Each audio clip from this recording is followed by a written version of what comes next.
على رسول الله. Abu Ubaida, radiallahu anhu, il a dit la dernière chose que m'avait recommandé l'envoyé d'Allah, c'est de veiller à ce qu'il y ait une parfaite coopération et qu'aucun désaccord ne s'élève entre les deux contingents. Et plutôt que de risquer que tu puisses me désobéir, par Allah c'est moi qui t'obéirai et je suis derrière toi. Donc c'est Amr ibn al-As maintenant qui est l'émir des grands compagnons. Il est l'émir de Abu Bakr, il est l'émir sur Abu Bakr, il est l'émir sur Omar, il est l'émir sur Abu Ubaida, il est l'émir sur Sa'd ibn Abi Waqqas, les grands compagnons. Et puis la veille de l'attaque, il faisait très froid. On sait que le froid du désert, il est très intense. Il faisait très froid. Et là, certains compagnons commencèrent à ramasser du bois pour faire du feu. Et il leur a interdit de faire le feu. Il a dit, personne n'allume un feu. Et certains compagnons se plaignirent auprès de qui? Auprès de Abu Bakr. Et on dit, ça va pas, on va, avec le froid, on va mourir de froid si on reste. Et Abu Bakr est allé voir Amr ibn al-As. Et Amr ibn al-As l'a dit, par Allah, si quelqu'un allume quelques feux, je vais le jeter dedans. Il faut m'obéir, je suis votre émir. Pourquoi il a dit ça? Parce qu'il faut pas il faut passer inaperçu, il ne faut pas que l'ennemi voit un feu. Parce que s'il voit du feu, il va dire que des gens campaient dans cet endroit, il peut les attaquer.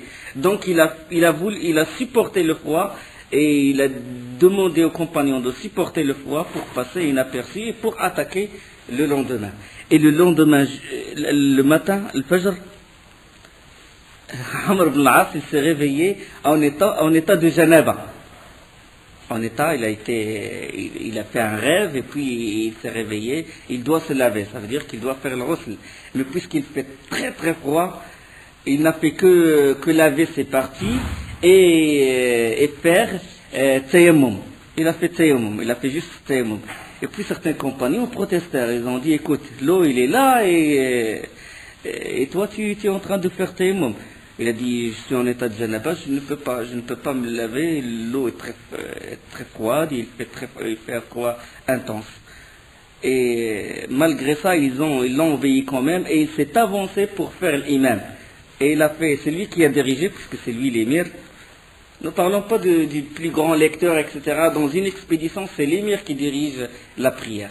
C'est l'émir qui dirige la prière. Et il dirigea la prière. Derrière lui, Abu Bakr, Omar, et lui en état de janaba, avec juste tayammum, et ils ont prié derrière lui. Et juste après la prière, d'un seul coup, il demanda d'attaquer. Et ils attaquèrent, ils brusquèrent l'ennemi. Ils ont fait une attaque, l'ennemi s'est dispersé de partout, ils ont pris le butin, et ils se sont pas contentés d'attaquer juste la région de Quda'a, même les tribus environnantes, ceux qui étaient alliés à la tribu de Quda'a, ils l'ont attaqué. Ils ont pris beaucoup de butin. Ils ont attaqué la tribu de Udra, de Balqin, de Laqi et d'autres tribus. Toutes ces tribus-là, ils se trouvent au nord. Au nord de Médine. Et là, quand ils ont eu le dessus sur ces tribus-là, et quand ils ont vu que l'ennemi, il est en train de prendre la fuite, Amr ibn al-As, il a dit arrêtez, il ne faut pas les poursuivre. Ils ont dit maintenant, on peut les prendre en captivité. Il a dit arrêtez, retour, il faut qu'on revienne. Et ils sont arrêtés. Et ils ont rebroussé le chemin, ils sont retournés à Médine. Donc, obéissance totale. Obéissance. Il a dit, c'est moi votre émir, c'est moi l'émir d'Abu Ubaida. Il a dit, oui, tu es mon émir. Bien qu'il soit le plus ancien, il a participé à Badr al-Ahzab, il a passé les plus grandes épreuves. Un nouveau converti, et pourtant il l'obéit parce que le prophète sallallahu alayhi wa sallam l'a désigné. Hein? Donc, c'est l'obéissance qui joue. Et ça a donné ses fruits. Au retour à midi, le prophète sallam demanda aux compagnons, puisque Amr, c'est la première fois qu'il est émir, il leur a dit, que dites-vous sur Amr? Et ils l'ont loué, ils ont dit que du bien sur lui, au début, sauf. Au début, ils ont dit que du bien. Ça veut dire que si tu veux critiquer quelqu'un, tu dis d'abord du bien sur lui, ses mérites. Il ne faut pas effacer tous ses mérites. Et comme ils disent, ils regardent le point noir sur le taureau blanc. Ils ont dit du bien, et après, ils ont dit envoyé d'Allah, il a dirigé la prière en état de janaba, il a fait le tayammum, juste le tayammum. Et le prophète sallam, il appela Amr. Il a dit Amr, tu as présidé la prière en état de janaba. Il a dit envoyé d'Allah. Il faisait très froid et c'est ça qui m'a empêché de me laver. Et j'ai entendu Allah dire وَلَا تَقْتُلُوا أَنفُسَكُمْ إِنَّهُ كَانَ بِكُمْ رَحِيمًا. Et ne vous tuez pas vous-même. Allah en vérité est miséricordieux envers vous. J'ai peur, il a dit, j'ai peur que si je me lave, avec l'eau froide, je risque de mourir. Et le prophète sallam, il a souri. Ça veut dire quoi, il a souri? Le sourire, ça veut dire quoi? C'est une confirmation. Parce que la sunna du prophète sallam, c'est des actes, des paroles et des confirmations. Quand il se met en colère, ça veut dire qu'il n'accepte pas telle chose. Quand il sourit, ça veut dire qu'il accepte. Donc le sourire. Donc on peut déduire de ça l'importance de l'obéissance de l'émir. On peut déduire de ça, il est autorisé que quelqu'un qui a fait tayammum de diriger la prière. D'accord? Il est autorisé que l'imam, s'il fait juste tayammum, de diriger la prière. Il y a aussi que Amr ibn al-As, il a pris comme preuve ce verset-là qui est général. Wala taqtulu anfusakum, ne vous tuez pas vous-même. Ça veut dire il a pris ce verset général, il l'a appliqué sur lui-même. D'accord? Donc il y a beaucoup de choses à retenir sur cette sariya. Parce que la différence entre sariya et razwa, la sariya, quand le prophète sallam ne participe pas. Et la razwa, quand il participe lui-même. D'accord? Donc ça, c'est les deux grandes expéditions qui ont eu lieu dans l'année 8 de l'Hégire. D'accord? Maintenant, revenons à une ancienne querelle qui était entre les Bani Bakr et Khuza'a. Ça, c'est des tribus. Il y avait des vieilles querelles. À chaque fois que les Bani Bakr se trouvent à côté de Médine, Khuza'a, c'est près de la mer Rouge. Il y avait des conflits. Question de vengeance. On sait, les Arabes à l'époque anté-islamique, il y avait toujours question de sang, question de vengeance, etc. Et à chaque fois que les Bani Bakr veulent se venger des Khuzaïtes, les Khuzaïtes les vainquent. C'est-à-dire, à chaque fois, les Bani Bakr, ils sont mis en déroute. Et alors, ces querelles ont duré jusqu'à ce qu'a eu lieu, ce qu'on appelle le pacte de l'Hudaybiyah, la trêve qui a eu lieu dans l'année 6 de l'Hégire entre le prophète sallallahu alayhi wa sallam et les mécréants de Quraysh. Il y a eu cette trêve. D'accord? C'est une trêve qui doit durer combien? 10 ans. 10 ans. Et donc les Bani Bakr et les Khuzaïtes, les chefs de Bani Bakr et les chefs de la tribu de Khuza'a, ils étaient présents au cours de ce pacte-là. Et les Bani Bakr, ils ont dit, nous on va s'allier avec les Quraysh. Et les Khuzaïtes, ils ont dit, nous on va choisir le camp du prophète sallallahu alayhi wa sallam. On va choisir le camp de Mohammed. D'accord? Donc les Khuzaïtes, ils se sont alliés au prophète sallallahu alayhi wa sallam, et les Bani Bakr, ils se sont alliés à Quraysh. Donc toute transgression, toute attaque contre Khuza'a veut dire une attaque contre le prophète sallallahu alayhi wa sallam. Et toute attaque contre les Bani Bakr veut dire une attaque contre les Quraysh. D'accord? C'est ça ce qui a été signé entre Suhail ibn Amr et le prophète sallallahu alayhi wa sallam. D'accord? C'est ça le pacte qui a été signé. Et donc, qu'est-ce qui s'est passé après? Quelques hommes de Bani Bakr, ils étaient très résolus à faire durer ces querelles-là. Ils ont toujours cette haine, toujours hamiyya, ce qu'on appelle hamiyya al-jahiliya, l'esprit du clan, l'esprit partisan. Ils ont voulu toujours se venger. Malgré le pacte, ils ont voulu se venger. Et c'est qui a déclenché ce problème-là? C'est leur chef qui s'appelle Nawfal ibn Muawiyah al-Dayli. Nawfal ibn Muawiyah, il veut profiter de l'occasion. Maintenant, la première fois qu'il voit les Khuzaïtes en train de faire le pèlerinage, de faire le commerce tranquillement, sans armes. D'habitude, toujours, ils portent. Chaque clan, il se méfie de l'autre clan. Après la trêve, les Khuzaïtes, ils font leur pèlerinage tranquillement, ils font leur commerce tranquillement, sans qu'il y ait un problème avec les Bani Bakr. Et là, Nawfal ibn Muawiyah, il a voulu profiter de l'occasion. Il a dit, la première fois maintenant qu'ils sont sans armes, je vais les tuer. Je vais venger certains de mes frères. je vais les tuer, je veux faire ma revanche. Et là, qu'est-ce qu'il a fait? C'est-à-dire, il avait l'intention de trahir. Il est allé voir les notables de Quraysh. Il a dit, j'ai l'intention de me venger, de Khuza'a. Il leur a parlé des anciennes histoires et tout. Il a dit, je veux que vous m'aidiez. Je veux que vous me donnez des renforts, vous m'aidiez contre eux. Et certaines refusèrent, mais d'autres acceptèrent de l'aider. Parmi lesquels Safwan ibn Umayya, parmi lesquels Ikrim ibn Abi Jahl, parmi lesquels Suhail ibn Amr, Suhail lui-même qui a signé ce pacte-là. Et parmi lesquels aussi il y avait Huwaytab ibn Abi al-Uzza qui a été témoin de ce pacte-là. Ils l'ont aidé, ils lui ont donné des armes, et ils lui ont donné des armes. C'est une vraie trahison de Quraysh, si vous voulez. C'est le début d'une trahison. Et alors là, les Bani Bakr,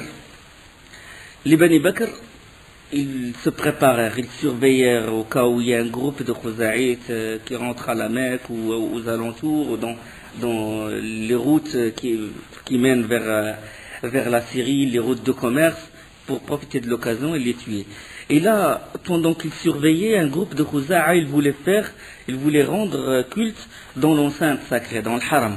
C'est que dans le haram, il est interdit de combattre, il est interdit de couper un arbre, il est interdit de tuer même un animal. D'accord? C'est makan haram. On dit haram, interdit dans l'enceinte sacrée. Et ils ont campé à l'extérieur. La limite du haram, j'ai déjà une carte, si vous voulez, après, si quelqu'un veut la voir, ça c'est la limite de l'haram. Il y a le Hudaybiya loin, Taniyat Tan'im, il y a Arafat, il est à l'extérieur. Donc, ils ont campé à l'extérieur. Ils ont campé pour que le lendemain, ils puissent rentrer dans le haram et faire le tawaf, et faire l'aller-retour entre Safa et le Marwa. Donc, ils ont campé à l'extérieur de l'haram. Les Bani Bakr, ils les surveillent. Ils sont aux aguets avec leurs armes et tout.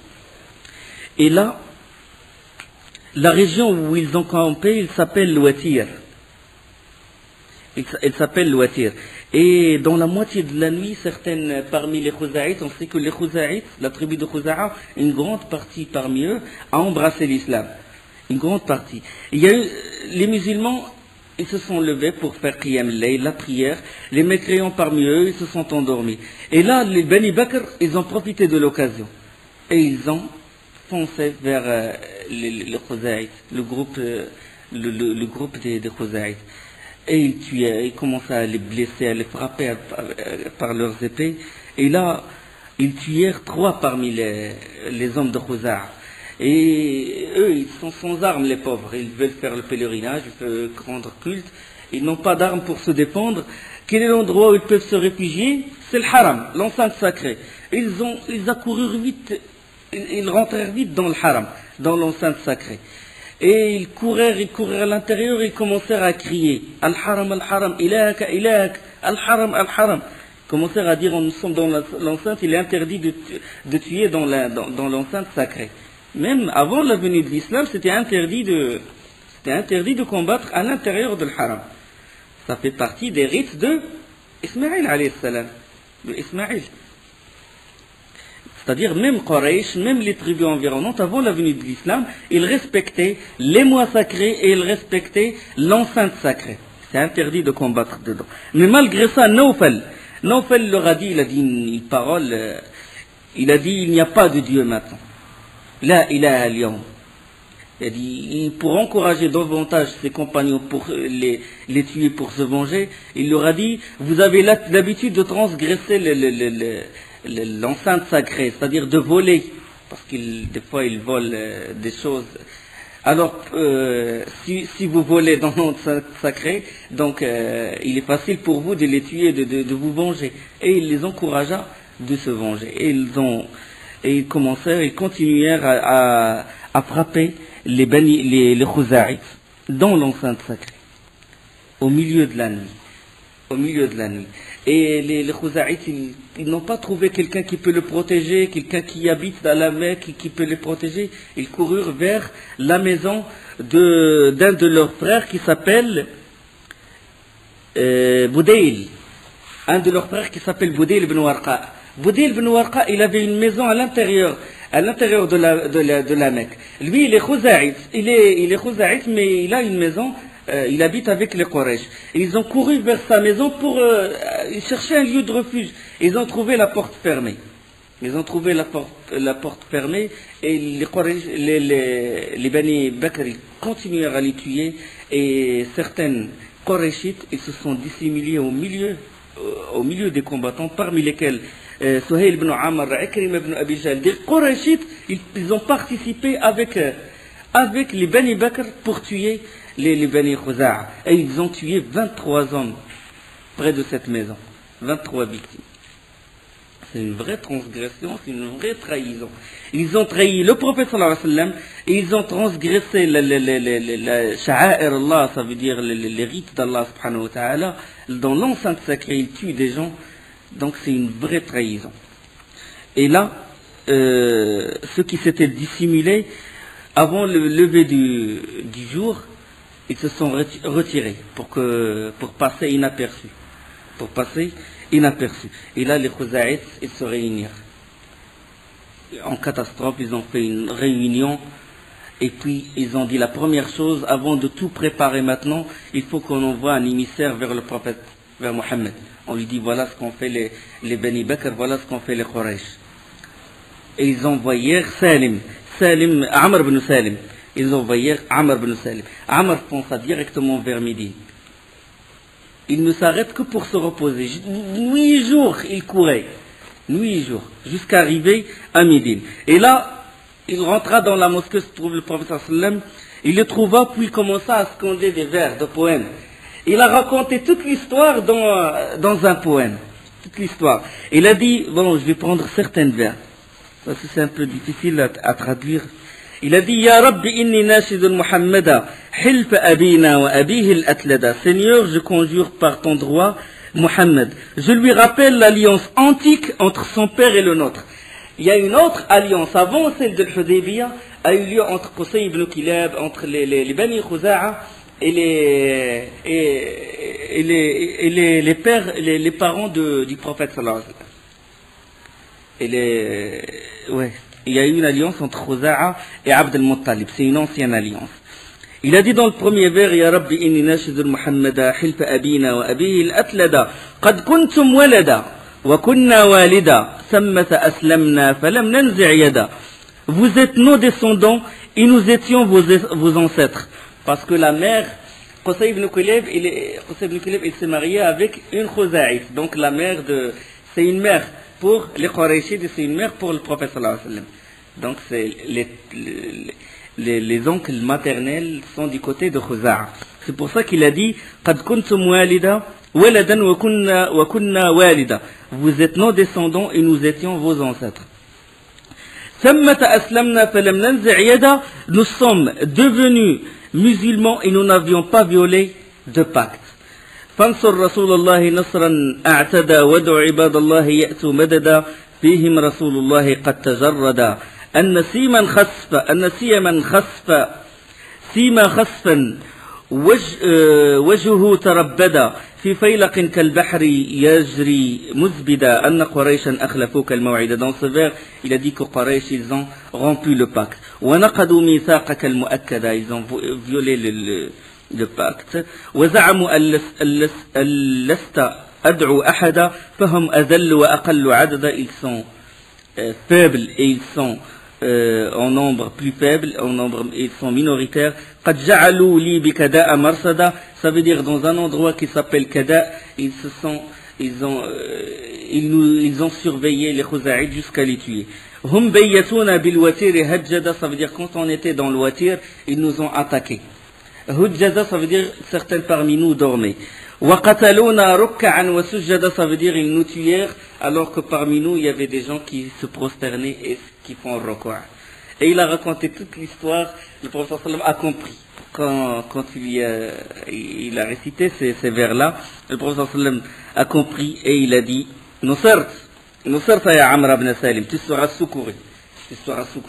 Et le prophète sallam, tellement il était en colère, il frappait ses cuisses. Comment il osait transgresser, comment il osait rompre le pacte et en même temps transgresser un lieu sacré. les règles d'un lieu sacré, et il s'est mis en colère à cause de ce qu'ont fait les Quraysh et les Bani Bakr. Le hadith il est rapporté par Ibn Ishaq et le Bayhaqi. Donc les différentes versions, les unes renforcent les autres, ce qui fait que cette version est authentique.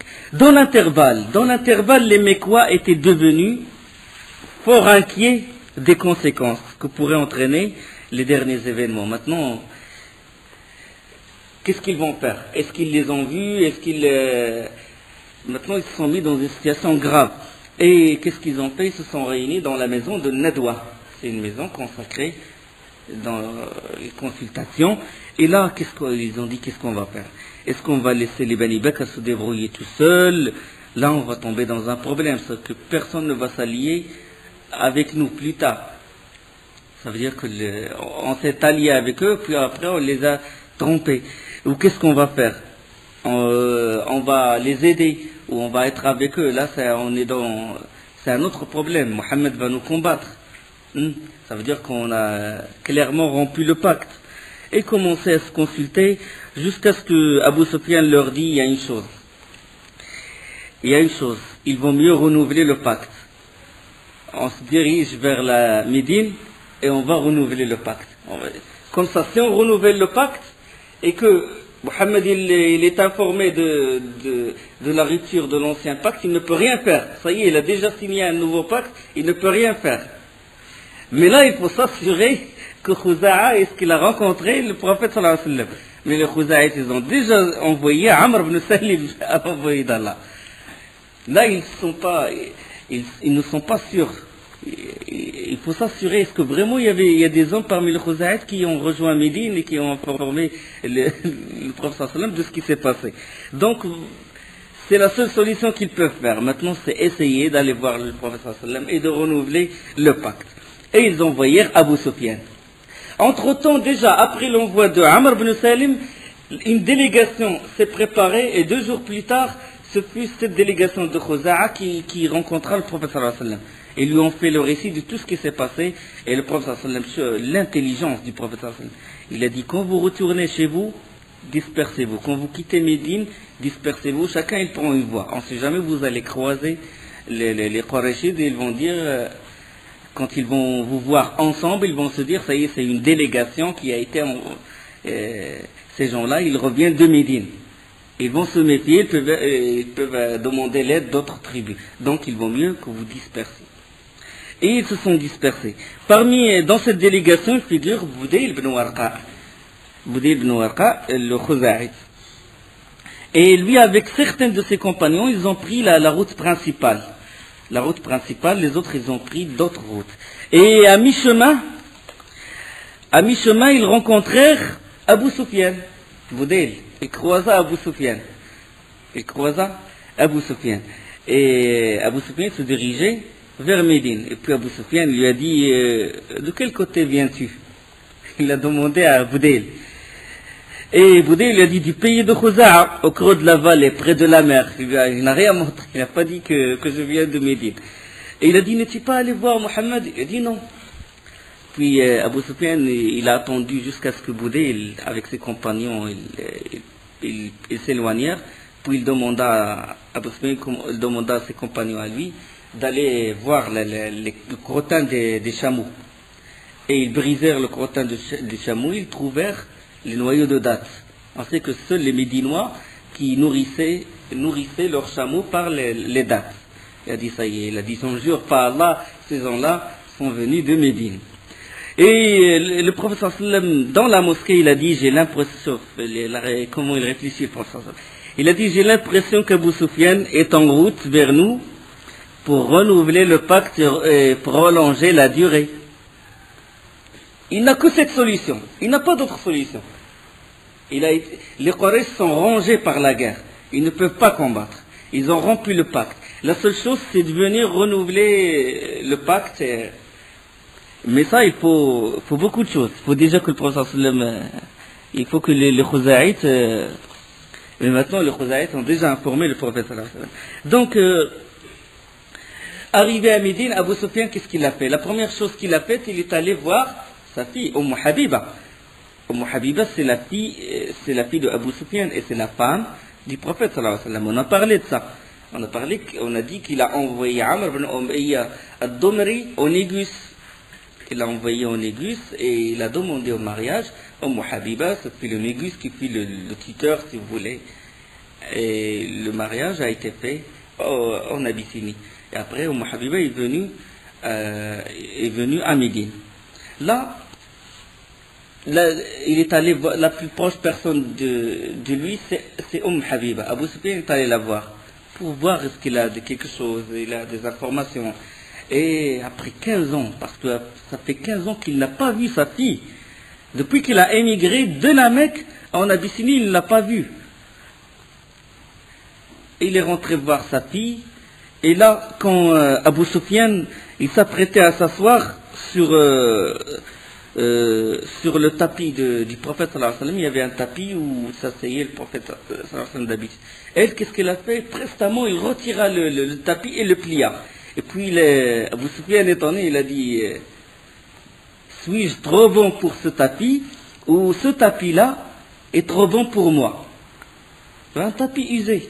Il a dit excuse-moi qui est le notable de Quraysh, ce tapis-là usé ne mérite pas que je m'assoie dessus ou c'est le tapis qui est trop bon pour moi? Il a dit c'est le tapis de l'envoyé d'Allah et toi tu es un idolâtre impur, mushrik, najis. Il a dit ça à son père, subhanallah.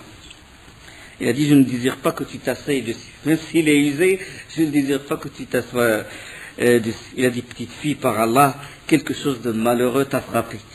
Et il a su qu'il va rien tirer de sa fille, rien, il peut rien lui dire. Le mauvais accueil. Et là, qu'est-ce qu'il a fait? Il a là rencontré le prophète sallallahu alayhi wa sallam. Le prophète sallallahu alayhi wa sallam savait déjà il a déjà dit aux compagnons ce que Abu Sufyan s'apprête à faire. Et puis il a dit Ma wara'aka ya Abu Sufyan, qu'est-ce que tu es venu faire? Il a dit oh Mohammed, j'étais absent lorsqu'a été signée la trêve de l'Hudaybiyah et maintenant j'ai trouvé que ce pacte-là il est bénéfique pour nous deux.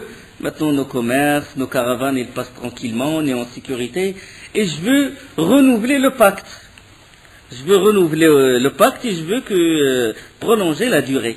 Le prophète sallallahu alayhi wa sallam il a dit serait-il arrivé quelque chose qui l'aurait rompu? Serait-il arrivé quelque chose qui l'aurait rompu de votre côté? Et Abu Sufyan a dit Allah ne plaise, non. Et il était gêné quand il a répondu. Et puis le prophète sallallahu alayhi wa sallam a dit nous deux mêmes. Nous, il n'y a rien. Nous, on n'a pas rompu. Il n'est pas de notre habitude de trahir. Nous respectons la trêve pendant le temps qui a été convenu à Al-Hudaybiyah. Nous ne modifierons rien. Nous n'acceptons aucun changement.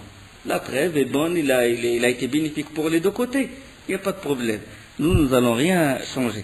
Et Abu Sufyan, il a su, il a compris. Il a compris que le prophète sallam a été informé et qu'est-ce qu'il a fait maintenant? Qu'est-ce qu'il va faire? La seule solution, c'est de chercher quelqu'un qui peut se porter garant ou dire qu'il protège, qu'il accorde sa protection entre les deux clans, entre Quraysh et le prophète sallallahu alayhi wa sallam. C'est-à-dire un des compagnons qui peut faire le poids et qui dit moi je protège, c'est-à-dire qu'il n'y ait plus de guerre, il n'y ait plus rien. Mais là, personne, tous les compagnons, ils obéissent au prophète sallallahu alayhi wa sallam. Et là, il chercha, qui le premier? Clair, Abu Bakr radiallahu anhu. Il allait voir Abu Bakr.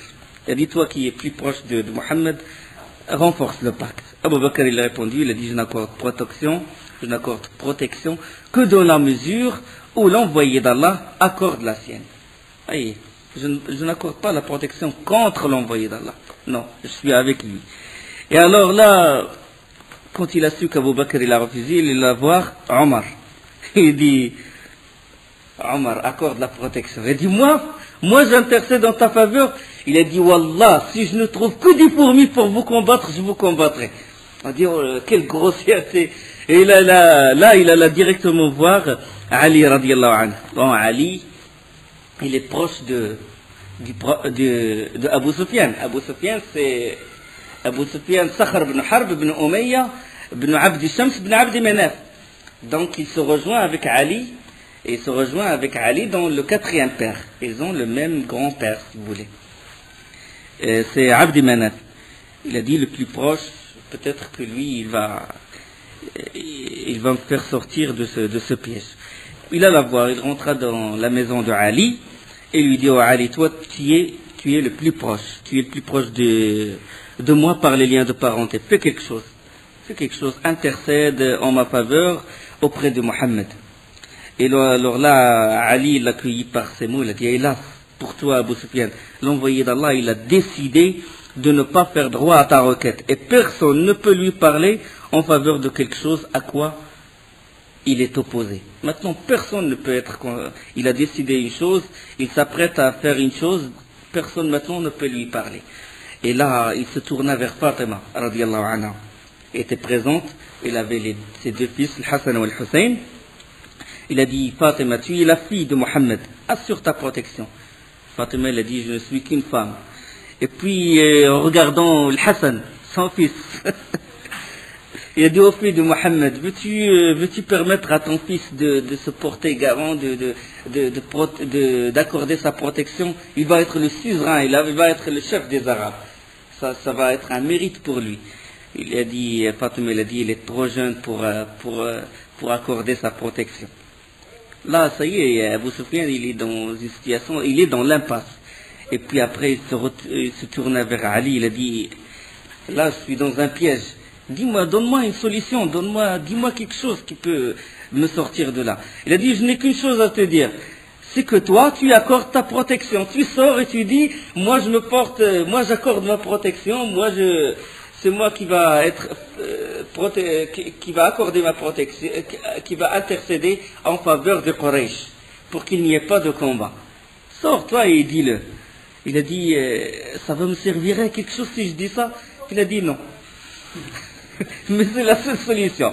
Et Abu Sufyan est sorti de chez Ali, radiallahu anhu, et il cria, oh gens, je suis Abu Sufyan, je suis la tête de Quraysh, le chef de la Mecque, j'accorde ma protection, j'intercède en faveur des gens de Quraysh pour qu'il n'y ait plus de combat. Et je ne pense pas que quelqu'un désavouera ma protection. Les gens l'écoutent et ne s'intéressent même pas à lui. Il est rentré voir le prophète sallallahu alayhi wa sallam et il dit, oh Mohammed, j'ai protégé entre les gens, j'ai accordé ma protection parmi les gens. Et je ne crois pas que quelqu'un va désavouer ma protection à moi. Et le prophète sallallahu alayhi wa sallam n'a pas répondu, il n'a pas dit que si on va désavouer, on va renier ta protection, on va être contre toi, tu es notre ennemi. Il n'a pas dit ça. Il a dit, c'est une parole que tu as dite. Ce n'est qu'une parole. C'est toi qui penses ça. Ça veut dire que d'autres peuvent penser autre chose. Mais c'est une réponse sage. Il a dit, c'est toi qui dis ça. Vous souvenez, il est retourné, il regagna la Mecque et il rendit compte de sa démarche à Quraysh.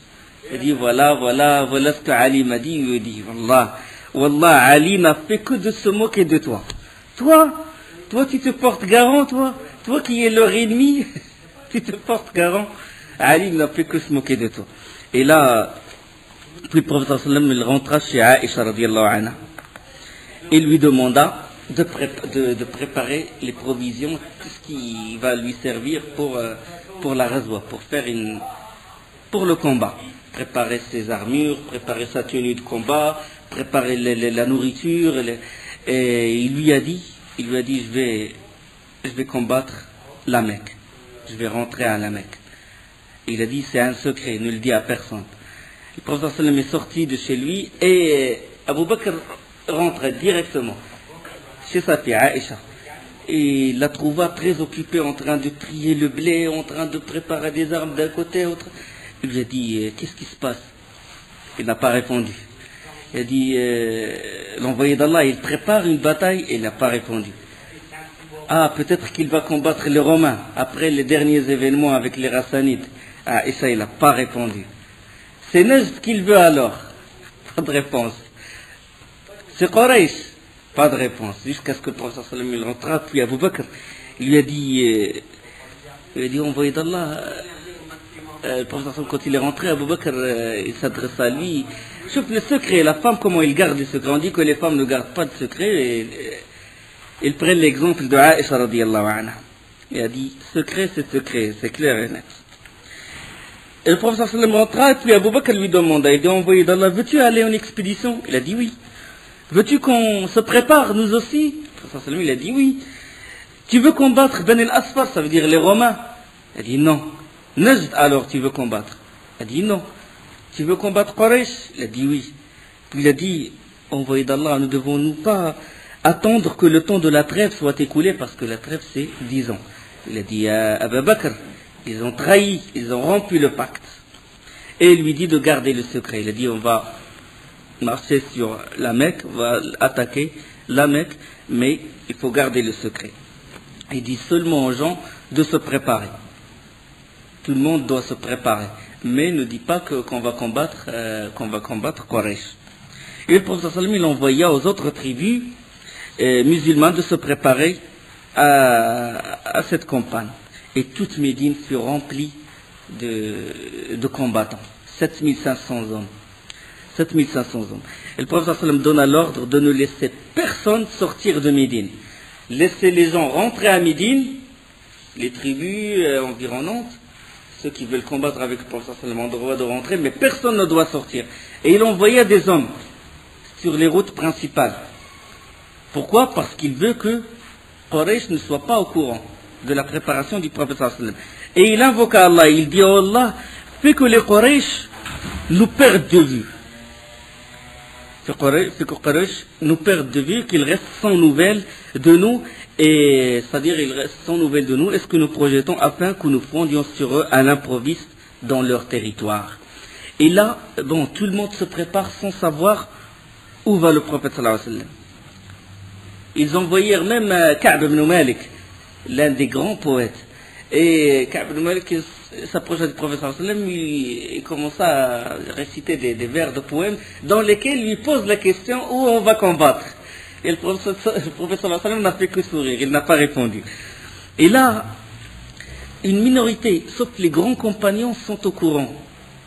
Mais ils gardaient le secret. Mais là, un des compagnons qui s'appelle Hatib ibn Balta'a, Hatib ibn Balta'a a su que le prophète sallallahu alayhi wa sallam s'apprêtait à marcher sur la Mecque. Et il avait des enfants à la Mecque, il avait de la famille à la Mecque. Il a pensé à ses enfants, rester à la Mecque sans protection. Et là, qu'est-ce qu'il a fait? Il avait adressé une lettre à une femme. Il avait adressé à une femme de Muzayna, de la tribu de Muzayna. Et cette femme, il se rendait d'habitude à la Mecque. Et il lui a donné la lettre comme quoi le prophète sallam va attaquer la Mecque. C'est une trahison, si vous voulez, trahison militaire. Il a donné cette lettre-là. Mais là, le prophète sallam, il en fut informé par la révélation. Il fut informé que Hatib ibn Balta'a, il a écrit la lettre, il l'a donnée à cette femme. Et il appela directement les deux hommes qu'il appelle, dont Zubayr ibn al-Awwam et Ali ibn Abi Talib, les deux hommes, toujours dans les choses qui se passent comme ça à l'improviste, c'était Ali radiallahu anhu et Zubayr ibn al-Awwam. Il les appela.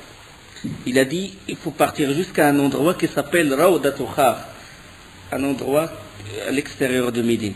Il a dit, vous allez trouver une femme. Il a une lettre. Ramenez-moi cette lettre. Et là, Zubayr ibn al-Awwam radiallahu anhu et Ali foncèrent vers cet endroit et puis ils trouvèrent cette femme. Ils trouvèrent cette femme, ils fouillèrent ses bagages, ils n'ont pas trouvé de lettre. Puis Ali lui a dit, le prophète sallam ne ment jamais. Maintenant, ou bien tu sors cette lettre, ou bien on va te fouiller. Puis il a dit, la femme l'a dit, tournez-vous, ils se tournèrent, et puis il a défait ses cheveux, il a sorti la lettre d'entre ses cheveux, il a caché la lettre dans ses cheveux. Et puis, ils ont ramené la lettre au prophète sallallahu alayhi wa sallam. Le prophète sallallahu alayhi wa sallam convoqua Hatib ibn Abi Balta'a. Il lui a dit, qu'est-ce qui t'a incité à faire ce genre de choses au Hatib?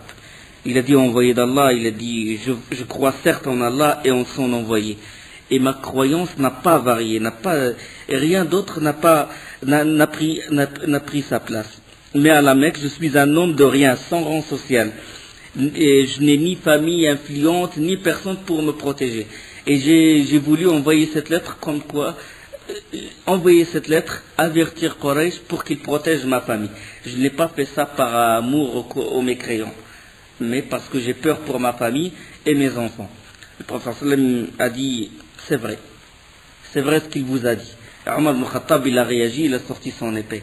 Il a dit, envoyé d'Allah, laisse-moi lui couper sa tête parce que c'est un hypocrite. C'est un hypocrite. Il a trahi le prophète sallallahu alayhi wa sallam. Bon, sur quoi le prophète sallallahu alayhi wa sallam a répondu, il a dit, oh Omar, qu'en sais-tu, ou si Allah subhanahu wa ta'ala a regardé tous les gens qui ont participé à Badr, parce que Hatib ibn Balta'a, il a participé à Badr. Il a dit, Allah a peut-être regardé les gens de Badr, et il a dit, faites ce que vous voulez, je vous pardonne. Faites ce que vous voulez, je vous pardonne. Donc, le prophète sallam l'a pardonné. L'a pardonné parce que l'acte qu'il a fait, c'est un acte, si vous voulez, c'est une trahison, parce que il s'est allié avec l'ennemi d'Allah. C'est un acte de kufr, l'acte de mécréance. Mais, la personne qui commet un acte de mécréance n'implique pas que lui est mécréant. Donc le prophète sallam, il s'est assuré, il a dit, qu'est-ce que tu as voulu faire derrière ça? Quelle est ton intention? Est-ce que c'est la mécréance? C'est parce que tu haïs les musulmans ou c'était par un intérêt qu'il défend ses enfants et sa famille.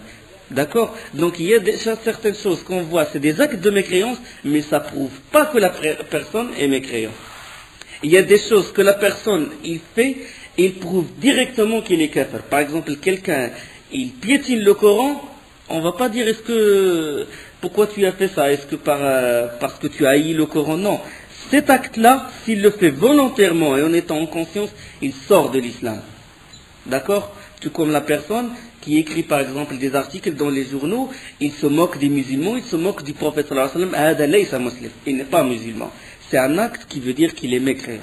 Mais il y a d'autres actes qui ne prouvent pas que la personne est mécréante. D'accord? Le Très-Haut, subhanahu wa ta'ala, sur la circonstance, il révéla au prophète sallallahu alayhi wa sallam le début de Surat al-Mumtahana. Ya ayyuha alladhina amanu, la tattakhidhu aduwwi wa aduwwakum awliya. Ô vous qui avez cru, ne prenez pas pour alliés mes ennemis, ne prenez pas pour alliés mon ennemi et le vôtre. لا تتخذوا عدوي وعدوكم أولياء تلقون إليهم بالمودة تلقون إليهم بالمودة. Le refrain l'amitié وقد كفروا بما جاءكم من الحق, alors qu'ils ont nié ce qui vous est parvenu de la vérité. يخرجون الرسول, il parle de Quraysh, يخرجون الرسول وإياكم أن تؤمنوا بالله ربكم. Ils expulsent le messager et vous-même parce que vous croyez en Allah votre Seigneur. إن كنتم خرجتم جهادا في سبيلي وابتغاء مرضاتي, si vous êtes sortis pour lutter dans mon chemin et pour chercher mon agrément. تسرون إليهم بالمودة وأنا أعلم بما أخفيتم وما أعلنتم. تسرون إليهم بالمودة وأنا, leur témoignerez-vous secrètement de l'amitié alors que je connais parfaitement ce que vous cachez et ce que vous divulguez. وَمَنْ يَفْعَلْهُ مِنْكُمْ فَقَدْ ضَلَّ سَوَاءَ السَّبِيلِ. Et quiconque d'entre vous le fait s'égare dans la droiture du chemin. Donc là, تَتَّخِذُوا عَدُوِّي وَعَدُوَّكُمْ أَوْلِيَاءَ. Donc l'alliance avec les ennemis d'Allah, il sort de l'islam dans deux cas. C'est par amour, celui qui aime les ennemis d'Allah, il aime leur mode de vie, il aime leurs adorations, il aime ce qu'ils font, il aime le christianisme falsifié, ou le judaïsme, ou le bouddhisme, ou il aime ce qu'ils font, il sort de l'islam, l'amour. Ou bien il fait un acte qui prouve sa mécréance, ça veut dire il les aide, il les finance contre les musulmans, il écrit des articles, il écrit des livres, il se moque de l'islam, il dit que ça nous retourne 14 siècles en arrière, que c'est du sous-développement. Hada, il n'est pas un musulman, même s'il témoigne, même s'il dit La ilaha illallah Muhammadur Rasulullah, parce qu'il a rompu La ilaha illallah Muhammadur Rasulullah par son acte. D'accord? Il l'a rompu par l'acte. Wa subhanakallahumma bihamdik. Ashhadu an la ilaha illa ant, astaghfiruka wa atubu ilayk.